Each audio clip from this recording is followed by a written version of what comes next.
மீரா ஒரு நாள் லேட்டாக வேலை முடிச்சுட்டு ஆஃபீஸில் இருந்து லிஃப்ட்டில் ஏறுனாங்க. கிரவுண்ட் ஃப்ளோருக்கு போகிறதுக்காக பட்டன் அழுத்துனாங்க. ஆனால் லிஃப்ட் வேகமாக கீழே போக ஆரம்பிச்சது. ஃப்ளோர் 1, 2, 3 எண்கள் மட்டும் குறைய ஆரம்பிச்சிடுச்சு. பயத்தில் மீரா எமர்ஜென்சி பட்டன் அழுத்துனாங்க. ஆனால் யாரும் ரெஸ்பான்ஸ் பண்ணலை. திடீர்னு லைட் ஃப்ளிக்கர் ஆச்சு.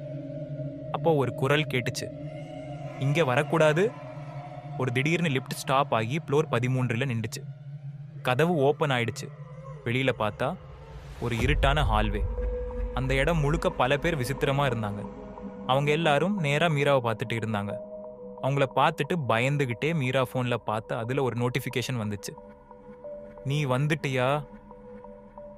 அவள் அண்டர்ஸ்டாண்ட் பண்ணுறதுக்கு முன்னே லிஃப்ட் கதவு மூட ஆரம்பிச்சுது. ஆனால் ஒரு கை லிஃப்ட் கதவை தடுக்க முயற்சி பண்ணோன்னா ஆனால் கதவு க்ளோஸ் ஆச்சு.